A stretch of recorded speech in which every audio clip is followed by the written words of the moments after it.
Olá pessoal, estou aqui hoje com o meu convidado, o Dr. Wilson Mello, médico ortopedista e diretor médico do Instituto Wilson Mello. Doutor, muito obrigado pela disponibilidade do seu tempo, de ter vindo até aqui para a gente conversar um pouco aí sobre uma questão muito interessante que o senhor descobriu quando, quando eu procurei o senhor por um outro motivo, né? Fui procurar o senhor pelo meu joelho. Aí numa dos meus atendimentos com o senhor, o Dr. Wilson Mello é meu cliente, e eu tive um problema no joelho. O doutor falou: não, vamos lá, que eu quero dar uma olhada no seu joelho. Aí ele descobriu que eu tinha um problema no menisco. E eu tinha reclamado para ele de um problema que eu tinha, uma dor aqui no peitoral. E eu tinha até esquecido de mencionar isso na consulta com o doutor. E ele, querido que ele falou: Silvio, vamos fazer uma radiografia nesse peitoral aí? Que eu tô achando que ele nem falou muita coisa. E aí, quando eu trouxe o exame para o doutor, ele veio com um diagnóstico foi muito importante na minha vida, muito, muito importante. Por isso que eu trouxe ele para ter essa conversa hoje, porque eu acho que é uma coisa que me ajudou, porque eu sentia muita dor, primeiro que é isso. Segundo que eu tive um diagnóstico lá atrás, que foi um diagnóstico de síndrome do pânico, tá? É uma coisa bem que assola muita gente, não só no Brasil, mas no mundo inteiro, né? Hoje acho que é o segundo medicamento, depois o senhor me dá essa informação, doutor, que são os remédios para ansiedade, né? Acho que estão o Rivotril, estão o Alprazolam aí, acho que são os remédios mais vendidos no mundo hoje. Lógico, depois dos novos aí para emagrecer. Mas por muito tempo eu tomei esses medicamentos, porque eu tinha crises horríveis de pânico por conta de uma doença, né, doutor? Que eu não sabia, que nem existia essa doença, e que o Dr. Wilson Mello fui diagnosticado por ele, e depois disso a minha vida mudou completamente. Então eu sofri 15 anos com isso, pessoal. Então, queria muito que o doutor falasse um pouco Tá sobre bom. essa síndrome. Muito bom. Silvio, é um prazer estar aqui. Eu acho que assim, esse tipo de jornada, de atitude, assim, de trazer informação para pessoas, faz parte da parte médica que a gente deveria sempre ter para educar a nossa população, nossos clientes sobre os problemas. Isso que você teve é uma coisa chamada síndrome de Tietz, quer dizer, é uma coisa pouco conhecida. É uma patologia que acomete basicamente a cartilagem costal da segunda ou terceira costela, aqui em cima. Ela dá uma dor muito característica da dor do infarto de miocárdio ou da dor de um problema de pleura pulmonar. E o que acontece? Se as pessoas não estão atentas a esse diagnóstico, você acaba pensando que é um infarto de miocárdio, pensando que é uma dor pleural, e você sofre com isso daí. Na verdade, você faz exames, não tem nada, nada faz o diagnóstico disso e acaba entrando na história da síndrome do pânico, porque esse cara não tem nada, mas ele está buscando se esconder psicologicamente de alguma coisa. É uma síndrome rara, foi descrita em 1921 por um médico alemão. Ela não tem muitas características, não se sabe muito sobre a sua etiopatogenia, o que provoca isso. O que se sabe hoje é que microtraumas repetitivos podem gerar essa inflamação da cartilagem costal. Em algumas pessoas você vai ter um aumento de volume aqui, mas na maior parte das vezes você tem um ponto gatilho ali, você toca e dói. Eu até comentei com o Silvio nessa época que eu tinha um amigo que ele falava: eu tenho um infarto todo dia e vou no médico, não falam que é nada e não sei o quê. Eu falei: vou curar o seu infarto já. Peguei um pouquinho de xilocaína, infiltrei no local e falei: sarei. Pronto, então você tem uma síndrome de Tietz, porque isso é uma dor localizada na cartilagem costal. Em geral, na segunda costela, eventualmente na terceira. E doutor, e aparece, no meu caso, por exemplo, essa dor ela sumia e do nada ela aparecia. É comum isso acontecer? Porque tem algum gatilho, por exemplo, emocional, tem alguma coisa. Lógico que é uma coisa física, né? Sim. Mas tem algum gatilho emocional para ela? Porque a minha fazia acontecer isso. Do nada eu não sei se também por esforço, né? Por isso que eu tô falando isso pra vocês, pessoal, que o cabeleireiro, a manicure, a gente trabalha assim, né? Você tá lá sempre com essa postura errada. Então eu tenho até que fazer mais, quando eu vou fazer musculação, tenho que trabalhar mais as costas, né? Trabalhar mais a musculatura das costas, porque a gente já tem essa mania de ficar assim. E às vezes me dava do nada, né, doutor? Tipo, eu tive crises horríveis. Gente, eu fui parar, já saí de ambulância de dentro de shopping e fui e não tinha nada. Só que aí a pressão sobe. É horrível, tá? Quem tem sabe. A teoria é de que é um microtrauma. Então, a questão postural aí tem um fator importante.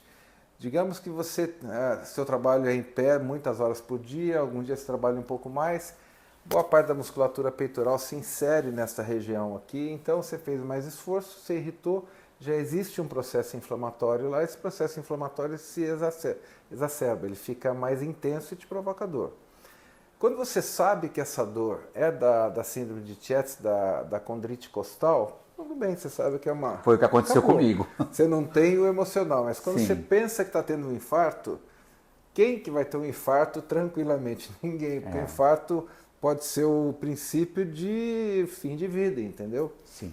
Então, a importância de conhecer esse diagnóstico é de que você, primeiro, saber que é uma coisa benigna. As únicas alterações que vai encontrar de laboratório são aumento dos marcadores inflamatórios no exame de sangue, que é PCR e VHS.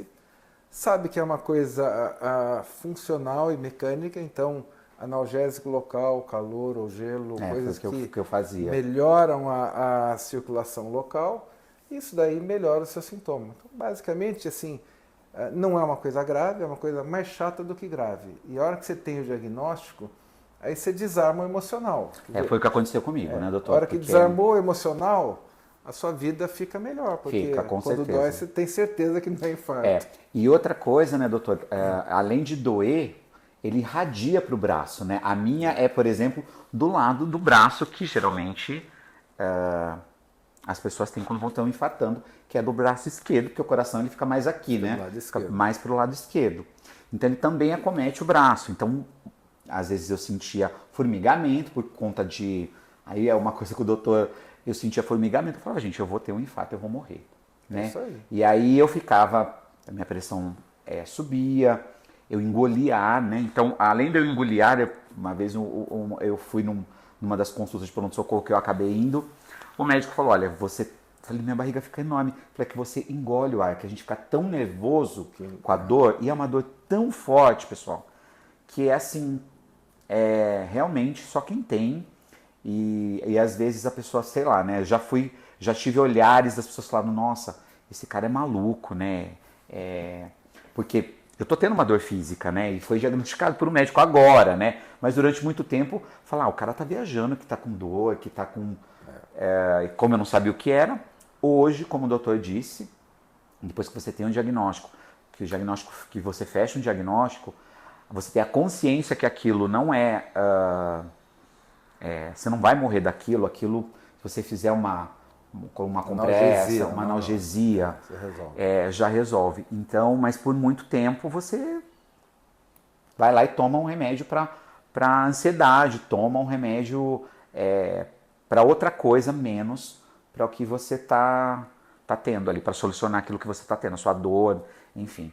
Então isso foi muito importante, eu queria muito falar com o doutor. Doutor, muito obrigado. Queria muito falar com ele, falar com vocês, porque tem muita gente que deve sofrer disso no mundo, né? Não estou falando isso a nível... Porque assim, isso é mais comum do que a gente pode imaginar. Vou contar de uma amiga que ela teve agora um diagnóstico de... que tem osteocondrite também, né? É isso, doutor? Tem condrite costal, que daí afeta múltiplas costelas. Tá. É uma coisa. A síndrome de Tietz é uma condrite costal localizada. Um dado que é importante a gente saber, assim, que esse é um diagnóstico que você tem que afastar com exames de laboratório, exame médico, o infarto do miocárdio e as Antes disso, né? Antes desse diagnóstico. Sim. Então, por exemplo, o caso que eu contei do meu amigo que eu curei com uma injeção de xilocaína no local, ele já tinha uma avaliação por cardiologista, já tinha eletrocardiograma, já tinha exames de imagem Então eu sabia que não era nenhuma dessas patologias que são graves. Aí coube a mim fazer a injeção de um anestésico local naquela ponto de dor e a dor diminuiu. Quer dizer, então é um diagnóstico que só pode ser feito depois de uma avaliação médica completa. Muito Você bom. Não pode inverter a história. Sim. Achar que todo mundo tem também, né? É a síndrome de Tietze, não é, um infarto de miocárdio. Aí, então é importante ressaltar que esse é um diagnóstico que vale a pena ser feito depois que você afastou as doenças graves que têm sintomas semelhantes. Muito legal, porque eu já tinha ido num cardio, né, que é o Dr. Augusto Rocha, que já tinha me atendido e falou: Silvio, você não tem nada. Depois ele me mandou para um neurologista, o Dr. Guerreiro. Silvio, você não tem nada. Então já tinha, o doutor também já me conhece, enfim. Ele deixa diagnóstico porque realmente era isso. A minha dor era muito localizada, era muito... E esses dias eu fui lá, voltei no Dr. Wilson Mello, que eu estava com um ponto aqui, que eu acho que esse que é o ponto gatilho, eu nunca tinha... Não, esse ponto é nada. Não. O ponto gatilho é em cima da em cima. Aí tinha um ossinho aqui, né, que uma ponta de um osso, e ele estava dolorido. E eu fui lá desesperado: doutor, eu tô com um gânglio. E não era, por isso que a gente tem que investigar, né? Não pode sair também falando que tudo é Tietze também, né, doutor? É que essa síndrome de Tietze que pega na segunda costela, a cartilagem condral a cartilagem da segunda costela, o externo ele é um osso que ele tem 3 partes. Ele tem a parte superior, onde se insere a clavícula, a primeira costela. Daí você tem o manúbrio external, onde é uma parte cartilaginosa, que é onde você tinha a dor. O carocinho. Ah, sim. E daí você tem uma parte distal aqui, o apêndice tifoide. Então, por que ele pega mais na segunda costela, a gente não sabe, mas talvez seja por manipulação e por movimentação dessa articulação do manúbrio external com o externo. O importante, assim, afastou as outras doenças, o diagnóstico é botar o dedo no lugar, assim, é aqui que dói. Pronto, daí está resolvido. Está resolvido. E, doutor, uma outra coisa que acontecia, e eu queria que o senhor explicasse. Quando eu tinha as dores, formigava atrás das costas, no mesmo, tipo, eu acho que a mesma costela, né? Ela ficava... Não, eu acho que assim, você formigar atrás, você está falando de compressão radicular? Não, baixa. Nas costas mesmo. Nas costas, compressão radicular baixa. Bem na onde... Quando você está ansioso com um problema enorme, você está no... Assim, o seu emocional está exacerbado, você tende a se contrair aqui. E quando você contrai, você pode comprimir uma das raízes nervosas, aqui, C6, C7, e você tem essa sensação de formigamento e radiação. Na hora que você relaxa, a cabeça fica mais solta, essa musculatura se solta, acabou. Você não tem não é uma coisa que é uma coisa que acontece naquele momento. Sim. Mas não é uma compressão radicular clássica, onde alguma coisa está apertando a raiz ali, porque não e vai dar uma dor irradiada que é contínua. Essa é fácil de saber. Uma compressão radicular é contínua e extremamente dolorida. Aquilo não, é uma coisa naquele momento onde a dor te lembra uma patologia grave, você fica ansioso com aquilo e você pode ter esse tipo de uma compressão dinâmica de uma raiz nervosa. Porque, nossa, é horrível. Aí começa a dar tudo. Dava, né? Agora, ainda bem que sarou. Isso, que a gente descobriu e sarou, né? Pra você ver que a cabeça da gente é uma coisa muito magnífica, né? Porque magnífica e também amedrontosa, né? Porque... Pois é. Quando a gente fala em medicina, por que a gente não deve tratar de familiares, né? Porque ou você tem uma abordagem absolutamente racional daquele assunto, e o emocional tem que estar num segundo plano. Quando você trata de alguém da sua relação, obviamente que o emocional fala mais alto. Então você começa a pensar em coisa mais grave do que você está vendo. Então o ideal é você sempre ter, quando alguém da sua relação, ter um outro médico que te ajude nesse diagnóstico, né? Para evitar de fazer diagnósticos terroristas, né? Doutor, eu tenho uma amiga agora que ela teve uma pergunta super... Ela falou que eu tô também, porque ela é médica, eu também tô com Tietze, ela teve pneumonia. Isso pode também trazer esse Não necessariamente, porque... Ou mais uma... A pneumonia pode dar uma dor pleural. E um dos diagnósticos diferenciais da síndrome de Tietze além do infarto do miocárdio, é uma dor pleural. Então, ela pode ter começado com uma dor pleural, Tá. então por conta da pneumonia que ela teve, né? Mas ela pode depois manter um processo inflamatório, porque tem até um dos artigos que eu levantei agora, a descrição de síndrome de Tietz pós-Covid-19. Olha isso. Então, que é um quadro inflamatório intenso, afeta pulmão, e quando passa tudo, o cara começa a ter dor Essa dorzinha. na cartilagem costal aqui da segunda costela, né? Então, pode ter uma relação com um processo inflamatório prévio. Pessoal, então, quando vocês estiverem com dor aí, vai procurar, lógico, depois de fazer tudo que o doutor disse, procurar um cardiologista, né, doutor? Um pneumo, se for Um o pneumo, caso. se for um caso. E se não tem um diagnóstico fechado, consulte um ortopedista, porque vale muito a pena. Eu, doutor Wilson Mello, sou grato eternamente por isso, porque talvez eu estaria tomando remédios, vários remédios aí, para uma coisa que só estava fazendo,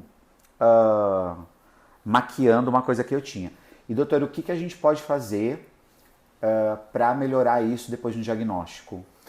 O que é importante aí é assim, primeiro, as doenças profissionais são ligadas à sua posição de trabalho. Então, você tem que estar preparado para trabalhar naquela posição. Teve alguns anos atrás que fala, tenho síndrome da Lehr, esforço repetitivo. Aquilo é uma bobagem, que lesão por esforço repetitivo não é um nome de nada, é um nome de que acontece até com clipe. Você pegar um clipe de papel e ficar dobrando, ele quebra. Ele quebra, com certeza. O que é importante é você estar preparado fisicamente para aquela atividade que você desenvolve. Não é porque eu sou executivo sentado numa cadeira, eu não preciso fazer nada. Não, eu preciso estar preparado para ficar sentado o dia inteiro, senão aquilo vai me cobrar alguma coisa em termos de dor, desconforto e tudo mais. Então, estar preparado fisicamente para aquela atividade profissional que você desenvolve. Cuidado com a alimentação, cuidado com controle de estresse. Estresse todo mundo tem. Na verdade, Sim, a gente acaba aprendendo a desenvolver mecanismos de controle de estresse. Manter uma atividade física regular. E quando tiver dor, se não sabe o que é, procurar um profissional que possa te ajudar nesse sentido. O fato interessante do Silvio, dessa história, é o seguinte: eu sou ortopedista, sou cirurgião de joelho, ou seja, na minha prática eu vejo o joelho de manhã até a noite. Obviamente que eu sou ortopedista, eu sou médico, então eu procurei entender de medicina, de ortopedia geral e depois eu foquei na cirurgia do joelho. Mas como ortopedista geral, você tem que saber esses diagnósticos porque ajudam naquele momento. Você estava com dor no menisco lateral. Gente, eu fui lá. O seu problema pior era aqui em cima. Exatamente. Então... eu fui, inclusive, doutor, eu tinha até esquecido, porque eu tinha reclamado para ele. Falei, doutor, eu tenho uma dor aqui, tá? Eu tenho pânico. Eu tomo remédio, enfim. E eu tinha guardado essa informação. Ele guardou essa informação. Isso é muito legal. E aí quando eu fui, porque eu estava com o meu joelho, com problema do meu joelho, aí ele falou assim, você tá com problema no seu menisco. Fechou o diagnóstico também. Até eu corria na época, parei de correr. Ele falou, Silvio, é melhor você parar de correr, senão você vai ter que entrar na faca, vai ter que operar. Entrar na faca é o termo leigo. É o termo leigo. E aí... Mas ele falou, ele lembrou disso, foi... Nossa, como eu falo, né? Por isso que às vezes é bom a gente dar uma desabafada também. Lógico que você não vai ficar... Na nossa profissão a gente mais escuta do que fala. Um consultório médico é isso. Assim. Exato. Qual a sua opinião sobre, né? Então, eu acho que faz parte da... Eu falo que a prática médica é cuidado, é uma ciência humana. É cuidado. Se você não está no seu consultório para cuidar de pessoas, para ser só técnico num assunto, não vai ser um bom profissional, porque a gente tem que entender, tem que escutar e procurar interpretar aquilo que o seu cliente está dizendo. Com isso você consegue dar uma solução para o problema dele, mesmo que seja, nesse caso, estava fora da minha área de atuação, mas estava dentro da parte ortopédica, que é a minha profissão. Então, escutar faz bem porque você consegue dar soluções. E isso doutor, para mim foi um divisor de águas na minha vida. Porque quem tem esse tipo de... essa dor, né? Esse trauma, que, gente, só quem tem que sabe. Então, queria agradecer muito, doutor, ao senhor. Obrigado. Primeiro, por senhor ter descoberto isso, porque isso foi muito importante, foi um divisor de águas na minha vida. Eu já parei o carro na pista, pessoal, de ficar uma hora andando, com dor, eu não sabia o que eu fazia. de tomar remédio, esperar o remédio fazer efeito para abaixar a minha adrenalina, porque a dor, como é uma dor física, e eu tomava um remédio que ele é um relaxante muscular. O alprazolam ele é uma droga que ele apaga o incêndio, né? Não apaga o fogo, né? Mas ele apaga, você continua com o foco do fogo, mas ele apaga o incêndio. E para mim era horrível, eu já parei na pista por causa da dor, porque acho que estava trabalhando, acabava ficando assim ainda, trabalhava o dia inteiro, depois ia pegar a pista para, enfim, visitar minha mãe, que a minha mãe mora um pouco mais pro interior, não que Campinas não seja interior, mas um pouco mais pro interior, né? A gente Campinas. E aí já tive que parar o carro e ficar 1 hora, então assim, é uma coisa, é um livramento isso, tá? Um diagnóstico preciso, a gente está falando especificamente da Tietze aqui, é um livramento quando você tem um diagnóstico, porque daí você sabe que você não vai morrer, você sabe que você tem um problema ali, que se você fizer uma analgesia, como a gente já falou aqui anteriormente, tomar um relaxante muscular ou colocar uma compressa de água quente, fazer um pouquinho de alongamento, que também isso foi muito... Relaxa. Eu também fiz um pouco de... o doutor pediu para que eu fizesse um pouco também de fisioterapia. Analgesia no local. Exatamente, analgesia no local. Isso foi muito importante. Então hoje, assim, praticamente não estou curado, porque é uma doença crônica, né, doutor? Ou ninguém... Vai estar por ali, pode aparecer e pode sumir. De repente some e você não vai, nunca mais vai... do nada ela some, né? Exatamente. E do nada ela aparece também. Mas quando você sabe, eu acho que fica mais fácil de lidar com o emocional disso, lidar claro. com o emocional. Porque você fala, é uma dor, ok, é uma dor como se, sei lá, uma outra dor, não dá pra explicar que ela é uma dor igual às outras, porque ela não é. É uma dor, tanto que simula, quem tem, se você olhar isso, ela fala, simula a dor do infarto, de tanto que dói. Só que está escrito na literatura sobre isso. Então... Que bom, Silvio. Eu não sabia que tinha sido assim um turning point na sua vida, mas que bom. Para mim foi um diagnóstico, mas que bom, que legal. Para mim foi um divisor de águas, porque era muito sofrimento. Porque os meus amigos ficavam olhando para mim e falavam, nossa... Para mim é um prazer saber disso, assim, que uma atitude simples minha te ajudou dessa forma. Nossa, doutor, é um divisor de águas. Falo de toda hora isso, por quê? Porque os meus amigos ficavam me olhando e falavam, gente, o cara tá louco. E eu ficava com aquele olhar, não conseguia mais... Aí você tem as outras coisas do pânico, né? Que aí, como eu já falei aqui, a pressão arterial sobe, você não consegue falar, você tem aquela crise e você não consegue falar. Eu não conseguia falar o que estava acontecendo. Então é muito doloroso em todos os sentidos. Então, depois que eu aprendi e lidei com isso dessa forma, o doutor falou, Silvio, não é nada. Aí comecei a ler um pouco também. Sempre pergunto pro doutor. Aí esses dias, como eu falei, tava com o carocinho, ele falou assim, isso aí não é nada. Então, ter um médico também amigo, obrigado, doutor, de ser um cliente amigo, o doutor já me socorreu muitas vezes, sou muito grato por ele, pela Fernanda, por todo mundo, a família maravilhosa que eu tenho a bênção de ter aqui no salão. Obrigado, doutor. Eu que agradeço. Eu queria ter mais cabelo para cortar mais. Eu já tive, mas... É uma piada essa daí, né, doutor? Foi um prazer. Foi uma piada do Juliano. Do Juliano. Juliano, querido. Um beijo, Juliano. Então tá bom. Doutor, muito obrigado por o senhor ter vindo aqui. O prazer é meu. Obrigado mesmo por o senhor ter transmitir isso para muita gente aí, que eu acho que isso é uma coisa... É novo isso, doutor? Não, tem 103 anos, foi descrito em 1921. 1921, mas é pouco falado, né? Pouco falado porque é uma síndrome rara, só por isso. E é isso. Obrigado mais uma vez.